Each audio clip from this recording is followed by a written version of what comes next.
Hello, तो welcome है तुम सभी का आज के ब्रांड न्यू वीडियो में। तो आज अगर तुमने इसके पिछले एपिसोड नहीं देखे तो वो भी इस चैनल पे मिल जाएंगे। और ये इस सीरीज का एपिसोड 7 है। तो जैसे कि लास्ट एपिसोड में हमने देखा था कि लिंग डोंग किसी तरह से तैंगशा से बचकर जुआनियन रिवर में छलांग लगा देता है और उस रिवर के अंदर वो पाइथन को भी अपने साथ ले जाता है। पाइथन और लिंग डोंग उसी रिवर के अंदर जा रहे थे और वो नीचे की तरफ जा रहे होते हैं। हम देखते हैं कि उनके ऊपर काफ़ी ज़्यादा इमेंस अमाउंट में कोल्ड प्रेशर पड़ रहा था, जिनकी वजह से उनको नीचे जाने के लिए बहुत ज़्यादा दिक्कत का सामना करना पड़ रहा था। इधर पाइथन भी अपनी पावर्स का इस्तेमाल करते हुए नीचे जाने के लिए अपनी मेहनत कर रहा था। निगडॉन पाइथन से कहता है कि अगर तुम ऐसा करो कि अपने विंग को पूरी तरह से स्ट्रेच कर दो और फुल स्पीड से नीचे की तरफ जाओ तो शायद हमारे ऊपर आने वाला कोल्ड प्रेशर थोड़ा सा कम हो सकता है। पाइथन भी ऐसा करता है और वो अपने विंग्स को पूरी तरह से स्ट्रेच करते हुए नीचे की तरफ जाने लगता है। लेकिन वहाँ पर बहुत ज़्यादा इमेंस प्रेशर था जो कि उनको आके लगता है और इसकी वजह से पाइथन और लिंगडोंग दोनों ही अलग हो चुके थे। पाइथन वापस लिंगडोंग की तरफ आने के लिए कोशिश करता है, लेकिन वहाँ पर एक और प्रेशर का फुहारा पाइथन को लेकर ऊपर जाने लगता है। लिंगडोंग उसे आवाज़ देता है कि वापस आओ, लेकिन पाइथन सुन पाता उससे पहले ही एक पत्थर आकर लिंगडोंग को लग जाता है, जिसकी वजह से लिंग डोंग काफ़ी ज़्यादा ज़ख्मी हो जाता है और ज़ख्मी होकर वो नीचे गिरने लगता है। और हम देखते हैं कि पाइथन भी उस प्रेशर की वजह से ऊपर चला गया था और यहाँ पर लिंग डोंग बेहोश हो चुका था और लिंग डोंग के साथ यहाँ पर रैट ठहरा था। लिंग डोंग उठने की कोशिश करता है, लेकिन उसको काफ़ी ज़्यादा पेन हो रहा था। रैट उसको कहता है कि तुम मत उठो और तुम्हें काफ़ी ज़्यादा चोट आई है। और लिंग डोंग यहाँ पर बैठ जाता है और वो पाइथन के बारे में पूछने लगता है। यहाँ पर रैट उसे कहता है कि मैंने तुम्हारी जान बचाई है और तुम ऐसा करो कि जो तुम्हारे पास वो स्पिरिचुअल स्टोन है तुम उसको चेक करो, आखिर वो सही भी है कि उसमें पावर्स खत्म तो नहीं हो चुकी। तो ये करने के लिए लिंग डोंग भी तैयार। वो उसे बताता है कि ये जुआनियन रिवर का एंड है और यहाँ पर आगे से कोई जुआनियन रिवर की प्रेशर नहीं है, तो हम यहाँ पर सेफ हैं। अब जब लिंग डोंग रैट के कहने पर अपने स्पिरिचुअल स्टोन को चेक करता है तो वो देखता है कि दरअसल उसका जो वो एंशियंट फील्ड या फिर स्पिरिचुअल स्टोन है वो चमक रहा था। और ये देखकर उसे समझ आ जाता है कि दरअसल यहाँ पर वो उसकी एनर्जी उसको काफ़ी ज़्यादा फायदा दे रही है। और रैड उसे बताता है कि ये इस स्पिरिचुअल स्टोन की वजह से ही तुम बच पाए हो। अगर ये स्पिरिचुअल स्टोन तुम्हारे पास ना होता तो तुम्हारे उस कोल्ड इमेंस प्रेशर में टुकड़े टुकड़े भी हो सकते थे। और जब लिंगडोंग को पाइथन के बारे में याद आता है तो वो खड़ा हो जाता है और कहता है कि मुझे पाइथन को बचाना होगा। रैट उसे कहता है कि तुम अभी अपनी रिकवरी पे ध्यान दो। और वैसे भी पाइथन अब पहले से काफ़ी ज़्यादा स्ट्रांग बन चुका है और वैसे भी जब उसने उस डेमन बैट की एनर्जी को एब्जॉर्ब किया था वो तो और भी ज़्यादा स्ट्रांग है। तो तुम अपनी रिकवरी पर ध्यान दो और वो खुद को बचा लेगा। ऐसे तुम अगर वहाँ पर गए तो वहाँ पर तुम्हारे दुश्मन यानी कि हिडन पपिट सेट के लोग भी हो सकते हैं और वो तुम्हें जान से भी मार खुद को सकते हैं। तो रिकवर तुम पहले करने खुद के को लिए पावरफुल बनाओ वहाँ और की उसके बाद तुम्हें एनर्जी को खुद उसको के मारने अंदर के लिए एब्जॉर्ब जाना करना लगता है। लेकिन क्योंकि वो एनर्जी बहुत ही ज़्यादा कोल्ड थी तो उसको इस एनर्जी को एब्जॉर्ब करने में काफ़ी ज़्यादा दिक्कत आ रही थी। लिंगडोंग कहता है कि ये एनर्जी बहुत ज़्यादा कोल्ड है और मैं इसको इस तरह से तो एब्जॉर्ब बिल्कुल भी नहीं कर सकता। तो रैट उसे कहता है कि तुम्हारे पास जो ज़ुआनज़ेन पिल्स हैं वो तुम मुझे दे दो। ये सोचते हुए वो उसको फिर से मांगता है और लिंगडोंग भी वो ज़ुआनज़ेन पिल देने के लिए राज़ी हो जाता है और अपने बैग से निकाल कर उसको ज़ुआनज़ेन पिल का एक बैग दे देता है। बैग पाते ही वहाँ पर रैट ज़ुआनज़ेन पिल से ज़ुआनज़ेन फॉर्मेशन को एक्टिवेट कर देता है, जिसकी वजह से वहाँ पर जो कोल्ड एनर्जी थी और वहाँ पर जो प्रेशर था वो ख़त्म हो जाता है। और यहाँ पर लिंगडोंग काफ़ी ज़्यादा आसानी से उस जगह की स्पिरिचुअल एनर्जी को एब्जॉर्ब कर पा रहा था। अब जब उसको चेक करने के लिए रैट कहता है तो लिंगडोंग नोटिस करता है कि वो काफ़ी ज़्यादा आसानी से उस एनर्जी को रिकवर कर पा रहा है और अब वो काफ़ी ज़्यादा तेज़ी से ही रिकवरी हो रही है। अब जब वो कहता है कि इस जगह पर तो हमें ज़्वानदेन पिल्स बहुत ही ज़्यादा महंगी पड़ी क्योंकि मुझे 2 लाख ज़्वानदेन पिल देनी पड़ी और उसके बाद जाकर ये फॉर्मेशन बनी। वह उसे कहता है कि उसको छोड़ो तुम, और वैसे भी ये फॉर्मेशन काफ़ी ज़्यादा पावरफुल है और तुम टाइम वेस्ट ना करो क्योंकि ये सिर्फ और सिर्फ 5 घंटे के लिए है, तो तुम अपनी रिकवरी की तरफ ध्यान दो। ये बात सुनने के बाद तो लिंगडोंग काफ़ी ज़्यादा चिंता में पड़ जाता है और वो उस एनर्जी को बहुत ही ज़्यादा जल्दी से एब्जॉर्ब करना स्टार्ट कर देता है। दूसरी तरफ यहाँ पर रैड भी लिंगडोंग को अपनी रिकवरी करने में काफ़ी ज़्यादा हेल्प कर रहा था और वो देखता है कि आहिस्ता आहिस्ता लिंगडोंग की रिकवरी हो रही है और उसके चेहरे पर जो भी घाव थे वो सारे मिट चुके हैं। अब 2 घंटे के बाद वो फॉर्मेशन गायब हो जाती है। क्योंकि लिंगडोंग ने उस फॉर्मेशन के अंदर सारी की सारी जो एनर्जी थी उसको एब्जॉर्ब कर ली थी और उसकी वजह से वो फॉर्मेशन अब बाकी नहीं रहती। अब जब रिकवरी पूरी होती है तो लिंगडोंग खड़ा हो जाता है और यहाँ पर वो उसे कहता है कि मुझे यहाँ पर पाइथन की एनर्जी फील नहीं हो रही और मुझे ऊपर जाकर पाइथन को बचाना चाहिए। रैट उसे बताता है कि ऊपर और वो बताता है कि मुझे पाइथन की एनर्जी फील नहीं हो रही है। तो रैट उसे कहता है कि यहाँ पर सारी की सारी एनर्जी अपर डायरेक्शन में जा रही है और यहाँ पर एनर्जी क्लस्टर भी अपर डायरेक्शन में बन रहे हैं। इसी वजह से यहाँ पर कोई भी एनर्जी नीचे की तरफ नहीं आ रही है और तुम टेंशन मत करो, पाइथन इतना ज़्यादा स्ट्रांग हो चुका है कि वो अपनी रक्षा खुद कर सकता है। और तुम बात बात जाने की बात कर रहे हो, मैं तो सोच रहा हूँ कि जो एंसेस्टर सीड तुम्हें मिली है वो तुम यहीं पर ही रिफाइन कर लो, क्योंकि अगर तुम एक बार बाहर गए और दूसरे सेक्ट्स को पता चल गया कि तुम्हारे पास एंसेस्टर सील है तो वो लोग तुम्हारे हाथ धोकर पीछे लग जाएंगे और वो ज़रूर तुम्हें मारने के लिए अपनी जी जान कोशिश लगा देंगे।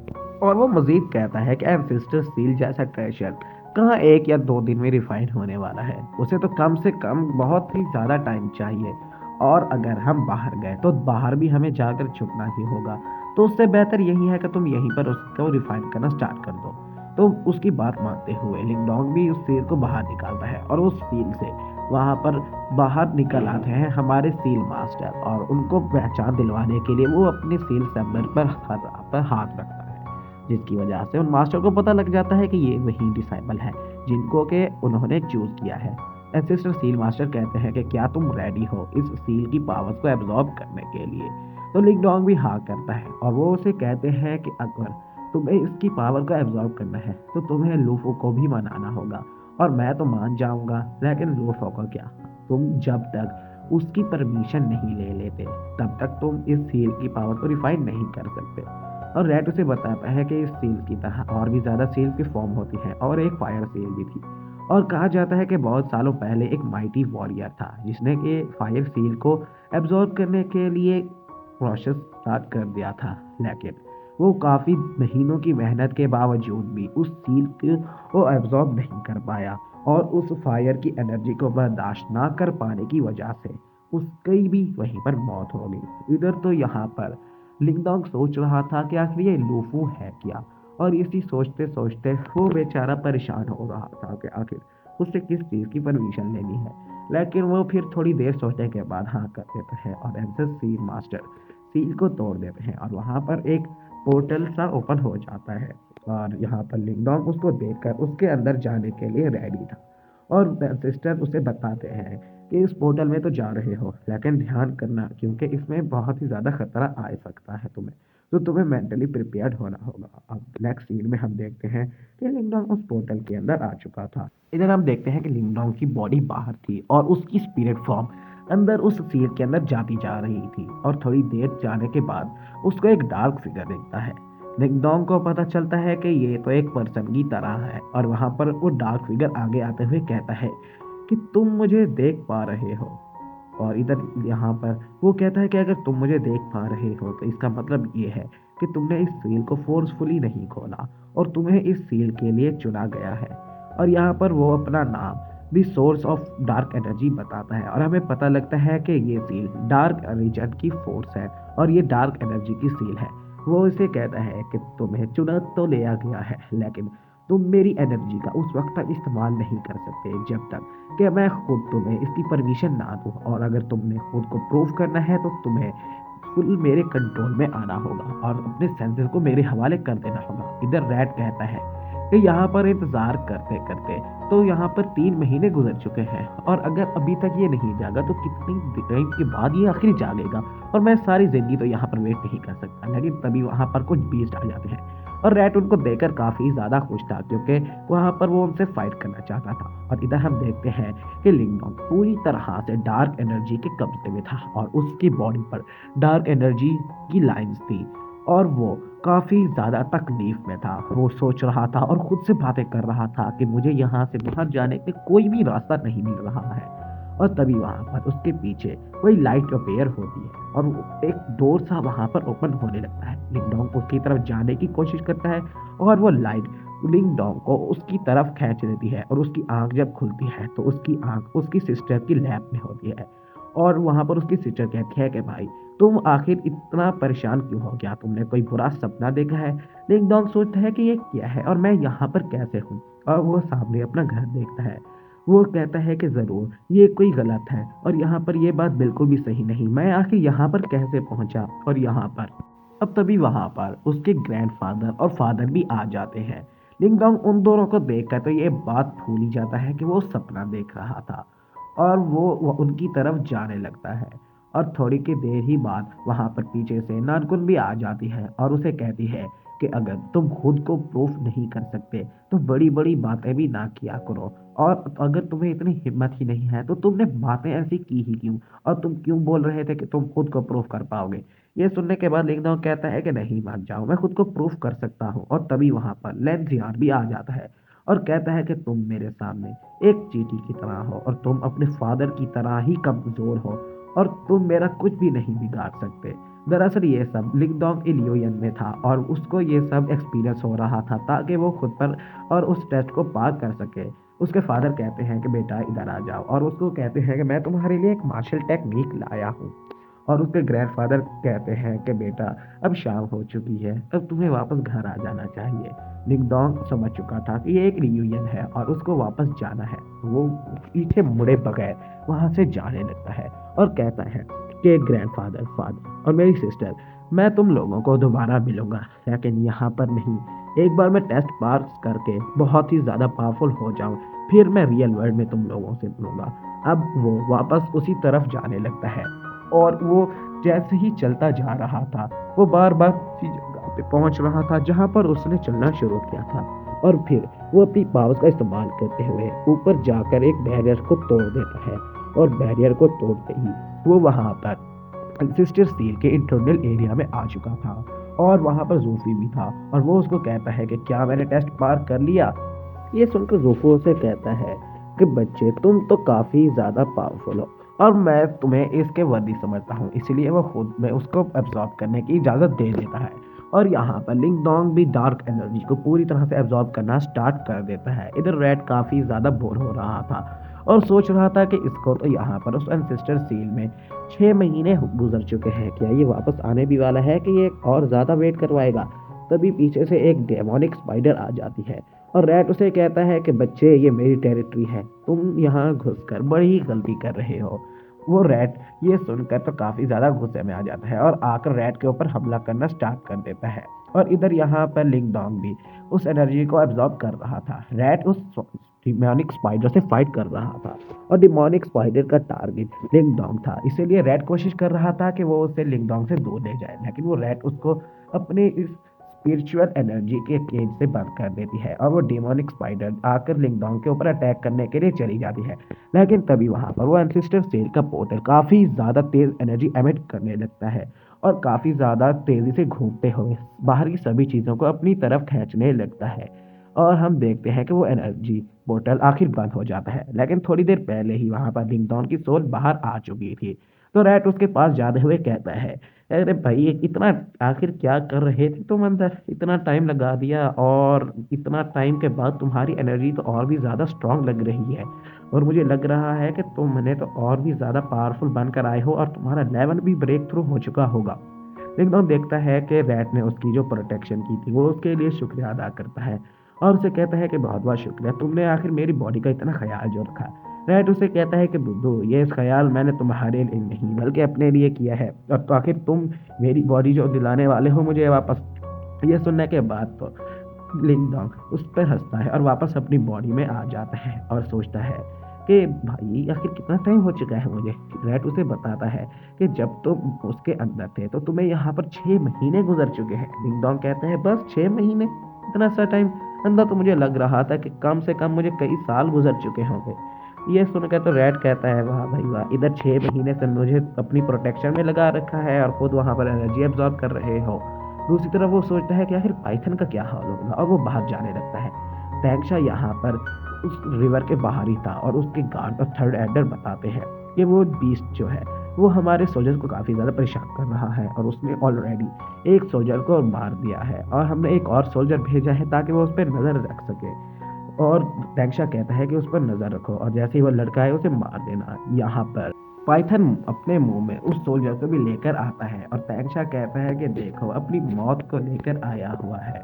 यहाँ पर हमारा सीन शिफ्ट होता है और हमें इस सीन में दिखाया जाता है कि लिंगडोंग और रेड उस एंसेस्टर सील की पावर का इस्तेमाल करते हुए ऊपर की तरफ जा रहे हैं। और हमें यह तो नहीं पता कि लिंगडोंग इस पूरी एंसेस्टर सील की पावर को इस्तेमाल कर पा रहा है कि या फिर अभी उसको इन एंसेस्टर सील की पावर को सीखना है। हाँ, लेकिन उसने एक ब्लैक होल टाइप का एक पोर्टल अपने ऊपर बना लिया था और उस पोर्टल की मदद से वो उस आइस रिवर की जो एनर्जी थी उसको एब्जॉर्ब कर रहा था, जिसकी वजह से वो सारी एनर्जी उस पोर्टल के अंदर जा रही थी और उनको ज़्यादा प्रेशर का सामना नहीं करना पड़ रहा था, जिसकी वजह से वो लोग आसानी से ऊपर की तरफ जा पा रहे थे। और हमें दिखाया जाता है कि वो काफ़ी ज़्यादा तेज़ी से ऊपर आ रहे थे। यहाँ पर हमें दिखाया जाता है कि हिडन पपेट सेट के दो सोल्जर्स बाहर ठहरे हुए हैं और वो लोग आपस में बात कर रहे हैं कि हमें यहाँ पर उस लड़के के लिए भेजा गया है जो कि नीचे से आएगा और उस एंसेस्टर सील को ढूंढने के लिए हमें हमारे मास्टर ने यहाँ पर रखा हुआ है। और हमारे मास्टर को ये बहुत भूल जानी चाहिए कि वो लड़का क्या कर चुका है, हमें उसे माफ़ कर देना चाहिए। तभी वहाँ पर लिंगडोंग एक धमाकेदार एंट्री के साथ आता है और तुरंत ही एक सोल्जर को अपने पास अपनी पावर का इस्तेमाल करते हुए खींच लेता है। ये लोग समझ जाते हैं कि ये वही लड़का है जो कि नीचे से आने वाला था। वो गुस्से से पूछता है कि बताओ मेरा दोस्त पाइथन कहाँ पर है। तो वो कहता है कि वो उसे तो हमारे मास्टर पेंगशा ले गए हैं। ये सुनकर तो वो काफ़ी ज़्यादा गुस्से में आ चुका था और लिंगडोंग मुक्के मारते हुए उसको वहीं पर लेकर जाने लगता है जहाँ से उसने वो सील चोरी की थी। दूसरी तरफ हमें बबिट सेट, मास्टर अलायंस सेट और यहाँ पर ब्लड सेट का सीन दिखाया जाता है जहाँ पर वो सभी आपस में ठहरे थे और यहाँ पर पेंगशा सभी से बोल रहा था कि अब वक्त आ चुका है कि हम सब लोग एक सेट मिलकर अपनी अलायंस को क्रिएट कर लें ताकि हम बहुत ज़्यादा स्ट्रांग बन जाएं। और तुम लोग सोचो जब हम तीनों सेक्ट मिल जाएंगे तो हम कितने ही ज़्यादा स्ट्रांग हो जाएंगे। ये सुनकर तो बाकी सभी सेक्ट्स के लोग काफ़ी ज़्यादा खुश थे, लेकिन जब तेंगशा उनके लीडर से ये बात पूछता है तो वो कहते हैं कि हम ऐसे ही तुम्हारे साथ हाथ नहीं मिला सकते और अपनी अलायंस को क्रिएट करना ये तो बहुत ही ज़्यादा बड़ा डिसीजन है। और वैसे भी अरे भैया एक और बात है, डिसीजन होता है कि जो भी होता है, मेरी ना इंग्लिश को इग्नोर करना और दफ़ा करो यार इंग्लिश को, तुम लोग मजाक ना उड़ाना कमेंट में। बाकी चलो इसको रिज्यूम करते हैं। और ये लोग कहते हैं कि हम तुम्हें सोच कर बताएंगे। तेंगशा तभी वहाँ पर पाइथन को लाने को कहता है और पाइथन को लाया जाता है और इसको देखकर तो सभी के सभी लोग हैरान थे। और यान कहती है कि आखिर यहाँ पर लिंगडोंग का पेट इनके पास क्या कर रहा है। और यहाँ पर वो मास्टर अलायंस का बंदा भी कहता है कि आखिर यहाँ पर ये उस लड़के का पेट इनके पास क्या कर रहा है। यहाँ पर तेंगशा कहता है कि मैं इस पेट की एनर्जी को एब्जॉर्ब करके अपनी पावर को बढ़ाऊंगा और मैं इसको रिफाइन करने वाला हूँ। और इस मकसद के लिए वो उसके ऊपर एनर्जी भी डालना शुरू कर देता है, इस जिसकी वजह से पाइथन को काफ़ी ज़्यादा पेन हो रहा था, लेकिन वो इस एनर्जी को रेजिस्ट नहीं कर सकता था क्योंकि वो अभी कैद में था। और तभी वहाँ पर एक ब्लू ऑरा आ जाता है जो कि पाइथन को बचा लेता है और वो एक बैरियर दरअसल लिंगडोंग ने ही बनाया था और उनके ऊपर लिंगडोंग भी आ चुका था। लिंगडोंग को देखकर तो तेंगशा काफ़ी ज़्यादा गुस्सा हो जाता है और लिंगडोंग नीचे आता है और कहता है कि तुम्हारी हिम्मत भी कैसे हुई कि तुमने मेरे दोस्त को बंदी बनाया। और ये सुनकर तो तेंगशा कहता है कि वाह बेटे वाह, सही टाइम पे आए हो तुम। और उसी वक्त ही वो अपने थर्ड एल्डर को लिंगडोंग के साथ लड़ने के लिए भेज देता है जिसको कि लिंगडोंग ने पहले हराया था। थर्ड एल्डर भी आगे आते हुए कहता है कि अब तुम्हें मैं नहीं छोड़ूंगा और अपनी डीमन क्लॉ टेक्निक का इस्तेमाल करते हुए लिंगडोंग का पर अटैक कर देता है। लेकिन तभी लिंगडोंग बैरियर बनाते हुए उसको दूर पटक देता है और वही सेम बैरियर बनाकर उसी को कैद कर लेता है, जिसकी वजह से यहाँ पर वो एल्डर हिलजुल भी नहीं पा रहा था। ये देखकर तो सभी लोग हैरान थे कि आखिर इतना ज़्यादा पावरफुल एल्डर सिर्फ एक बैरियर में कैद होकर कुछ कर भी नहीं पा रहा। आखिर इतना ज़्यादा पावरफुल कैसे हो चुका है सिर्फ और सिर्फ 6 महीने में लिंगडोंग। इधर यहाँ पर वो एल्डर भी काफ़ी ज़्यादा पावरफुल था और इस्तेमाल करते हुए, लेकिन वो कुछ भी नहीं कर पा रहा था। और यहाँ पर तभी लिंगडोंग अपनी पावर्स का इस्तेमाल करते हुए थर्ड एल्डर की बॉडी को पूरी तरह से डिस्ट्रॉय कर देता है, जिसकी वजह से तेंगशा काफ़ी ज़्यादा गुस्से में आ जाता है और कहता है कि तुम्हारी हिम्मत भी कैसे हुई कि तुमने मेरे एल्डर को इस तरह से मार डाला। और वो दोनों सेट के एल्डर्स को कहने लगता है कि आप लोग आए और इस बच्चे को हराने में मेरी मदद करें यहाँ पर, क्योंकि कोई भी तेंगशा से फाइट नहीं करना चाहता था और वो लिंग डोंग को नहीं मारना चाहते थे। इसीलिए वो लोग पीछे जाने लगते हैं और ब्लड सेक्ट को पीछे जाता हुआ देखकर तो मार्शल अलायंस सेक्ट भी पीछे जाने लगता है। और ये देखकर टैंगशा कहता है कि जाओ जाओ तुम लोग, मुझे इस बच्चे को हराने के लिए वैसे भी तुम लोगों की कोई ज़रूरत नहीं है। और वो बहुत ही ज़्यादा गुस्से में आकर अपनी पावर्स का इस्तेमाल करना स्टार्ट कर देता है और लिंग डोंग के ऊपर अटैक कर देता है। और लिंग डोंग भी अपने स्पिरिचुअल ऑरा को बाहर समन करते हुए स्पेयर को बाहर निकालता है और वो भी टैंगशा के ऊपर अटैक कर देता है। इधर ये दोनों काफ़ी ज़्यादा पावरफुल अटैक्स का इस्तेमाल कर रहे थे और इधर यहाँ पर लिंग डोंग भी बहुत ही ज़्यादा पावरफुल हो चुका था, तो वो भी टैंगशा को काफ़ी ज़्यादा कड़ी टक्कर दे रहा था। टैंगशा ने भी अपने स्पिरिचुअल स्पेयर को बाहर निकाल दिया था और वो भी बहुत ही ज़्यादा एग्रेसिवली यहाँ पर लिंग डोंग के ऊपर अटैक कर रहा था। इन दोनों की फाइट काफ़ी ज़्यादा एनर्जी को कल्टीवेट कर रही थी और इनकी एनर्जी आसपास स्प्रेड हो रही थी। और टैंगशा इतने गुस्से में था तक कि वो अपने पैलेस को भी डिस्ट्रॉय करने के लिए तैयार था, लेकिन वो लिंग डोंग को हर हाल में हराना चाहता था। इसीलिए वो लिंग डोंग के ऊपर बहुत ही ज़्यादा पावरफुल अटैक्स करने लगता है और लिंग डोंग किसी ना किसी तरीके से खुद को डिफेंड कर रहा था और वो अभी वापस अटैक नहीं कर पा रहा था क्योंकि वो अभी अपनी स्पीड का इस्तेमाल कर रहा था और उसने अपने अटैक्स को लॉक कर दिया था। टैंगशा इतने ज़्यादा गुस्से में था कि वो लिंग डोंग की प्रेजेंस को भी नोटिस नहीं कर पा रहा था। इसीलिए लिंग डोंग बहुत ही ज़्यादा चालाकी से उसके नीचे से अटैक कर देता है, लेकिन टैंगशा भी कम पावरफुल ना होते हुए उसके अटैक को डिफेंड करता है और इधर लिंग डोंग उसके ऊपर अटैक करते वापस आ जाता है और टैंगशा भी उसके ऊपर अटैक कर रहा था। लिंग डोंग यहाँ पर उस टेक्निक का इस्तेमाल कर रहा था जो कि उसने टैंग ली से ली थी और इसकी वजह से लिंग डोंग कंफ्यूज हो जाता है और लिंग डोंग टैंगशा के ऊपर अटैक कर देता है और जिसकी वजह से टैंगशा उसको पहचान नहीं पाता कि कौन सा असली वाला है, तो वो थोड़ा सा जख्मी हो जाता है। अब यहाँ पर वो और भी ज़्यादा गुस्सा हो चुका था, तो टैंगशा अपने पावरफुल मूव्स इस्तेमाल करने लगता है और इन दोनों की फाइट दोबारा से रिज्यूम होती है। और यहाँ टैंगशा अपने पावरफुल अटैक बनाने के लिए अपनी स्पिरिचुअल एनर्जी को इकट्ठा करने लगता है और एक फॉर्मेशन में एनर्जी इकट्ठा करके लिंग डॉन के ऊपर मारने के लिए रेडी हो चुका था। यहाँ पर लिंग डॉन भी बहुत ही ज़्यादा गुस्से में आ चुका था, तो वो भी अपनी पावरफुल टेक्निक का इस्तेमाल करने के लिए बिल्कुल रेडी था। अपनी हेवनली फिंगर टेक्निक का इस्तेमाल करने लगता है और एक हेवनली फिंगर इस्तेमाल करते ही वो वहाँ पर उस एनर्जी बॉल को भी तोड़ लेता है और जिसकी वजह से टैंगशा भी थोड़ा सा जख्मी हो चुका था। अब हम देखते हैं कि इसकी वजह से बहुत ही ज़्यादा इमेंस अमाउंट में प्रेशर रिलीज होने लगता है और यहाँ पर अब टैंगशा यानी सॉरी गाइस लिंग डोंग अपनी डुअल फिंगर को इस्तेमाल कर रहा था। हम जानते हैं कि एक फिंगर जब वो इस्तेमाल करता है तो उसकी सारी की सारी पावर ख़त्म हो जाती है, लेकिन वो अब टैंगशा को हराने के लिए अपने दो हेवनली फिंगर्स को इस्तेमाल करने लगता है क्योंकि अब उसकी कल्टीवेशन भी बढ़ चुकी है और इसने एंसेस्टर सील को भी रिफाइन कर लिया है।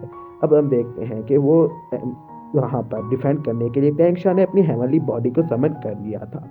अब उसकी स्पिरिचुअल बॉडी आते ही वो स्पिरिचुअल बॉडी टैंगशा लिंग डोंग की उस स्पिरिचुअल बॉडी से फाइट करने लगती है और इन दोनों की फाइट से काफ़ी ज़्यादा एनर्जी रिलीज हो रही थी।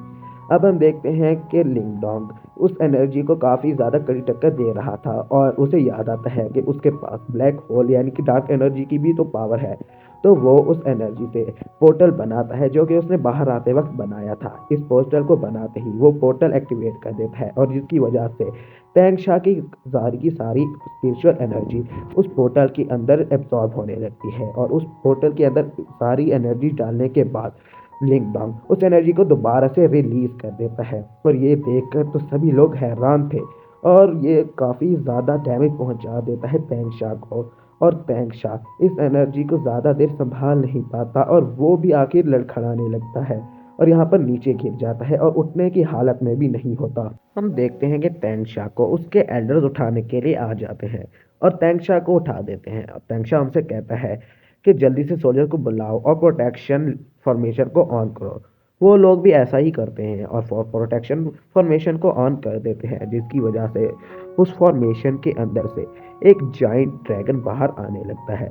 लेकिन यहाँ पर लिंग डोंग नहीं घबराता और वो दोबारा से उस पोर्टल की एनर्जी को इस्तेमाल करने लग जाता है और उस ड्रैगन को भी उस पोर्टल के अंदर एब्जॉर्ब करने लगता है और वो उस पोर्टल का साइज बड़ा कर देता है जिसकी वजह से आहिस्ता आहिस्ता वो ड्रैगन भी उस ब्लैक होल पोर्टल के अंदर जाने लगता है और कंप्लीटली उस पोर्टल के अंदर जाने के बाद तो वो काफ़ी ही ज़्यादा हैरान हो चुके थे कि आखिर ये क्या चीज़ है जो इतना ज़्यादा पावरफुल है और बाहर निकालते ही वो काफ़ी ज़्यादा एनर्जी को रिलीज़ करता है। ये एनर्जी यहाँ पर कांचुन और यार ये मैं इसके नाम गलत प्रोनाउंस कर गया, जो भी समझ लो इसको तुम लोग ना लिंगडोंग की लवर कह लो यार, वही ये उसको उस तक भी ये एनर्जी पहुंच जाती है।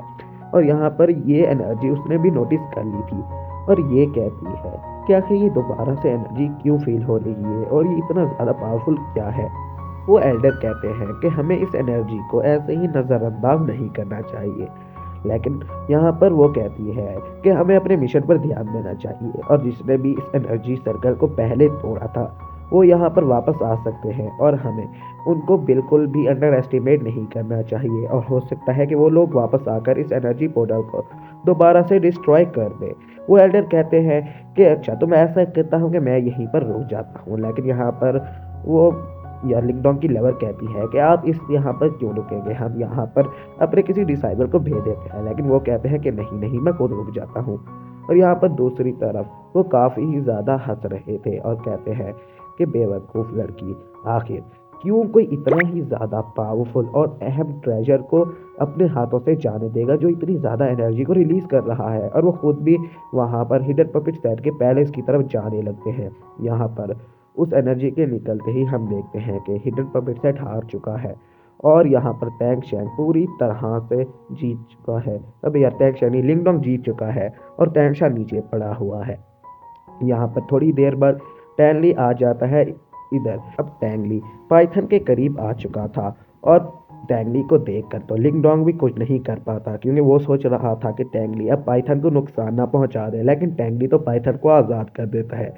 ये देखकर तो लिंगडोंग और टैंगशा दोनों ही काफ़ी ज़्यादा हैरान थे, तो टैंगशा गुस्से में ही अपने बेटे के ऊपर अटैक कर देता है, जिसकी वजह से यहाँ पर वो काफ़ी ही ज़्यादा बुरी तरह से इंजर्ड हो चुका था। अब वो देर ना करते हुए दोबारा से लिंगडोंग के ऊपर अटैक करने के लिए चला जाता है, लेकिन लिंगडोंग भी अपनी पावर्स का इस्तेमाल करते हुए वो पोर्टल दोबारा से समन कर लेता है और टैंगशा को वापस उसके अंदर खींचने लगता है, जिसकी वजह से टैंगशा की बॉडी डिस्ट्रॉय हो जाती है। लेकिन वहाँ पर लिंगडोंग को उसकी इमेजेस आ रही थी और उसकी पास्ट मेमोरी दिख रही थी और हम देखते हैं कि वो एक जगह पर है और टैंगशा कह रहा है कि अब जब हमें वो चीज़ मिल चुकी है तो अब हम पूरी कंट्री पर राज करेंगे। वो यहाँ पर एंसेस्टर सील के बारे में बात नहीं कर रहे थे, बल्कि वो किसी और चीज़ ही के बारे में बात कर रहे थे। जब यहाँ पर लिंगडोंग यहाँ पर रैट से पूछता है कि आखिर वो चीज़ क्या है, तो रैट उसको बताता है कि तुम उसको अभी छोड़ो। और यहाँ पर देखते हैं कि लिंगडोंग ये सिटी छोड़कर जा रहा है और यहाँ पर वो ब्लड सेक्ट का शुक्रिया अदा करते हैं। यहाँ पर ब्लड सेक्ट के मास्टर कहते हैं कि शुक्रिया तो हमें तुम्हारा अदा करना चाहिए कि तुमने हमें उस टैंगशा जैसे क्रूअल इंसान से आज़ादी दिलाई। लिंगडोंग यहाँ पर मिस कियान से कहता है कि मिस मैं आपसे एक रिक्वेस्ट करना चाहता हूँ, क्या आप ईगल सैक को इस सिटी में रहने की इजाज़त दे सकते हैं ताकि उनके लिए भी फैसिलिटीज़ हासिल हो सकें और वो भी फ़ायदा हासिल कर सकें। ये सुनकर मिस कियान कहती हैं कि क्यों नहीं, और जब आप कह रहे हैं तो हम ज़रूर ही उनको यहाँ पर रहने देंगे। और यहाँ पर उन्होंने लिंगडोंग को कपड़े भी दे दिए थे, क्योंकि लिंगडोंग के कपड़े फट चुके थे। और हमारा ये एपिसोड यहीं पे एंड होता है। इस सीरीज़ के बाकी 2 एपिसोड अभी तक आए हैं, वो भी मैं इंशाल्लाह कल परसों तक एक्सप्लेन करके इस चैनल पे डाल दूँगा। बाकी चैनल को सब्सक्राइब कर लेना और वीडियो को लाइक कर लेना।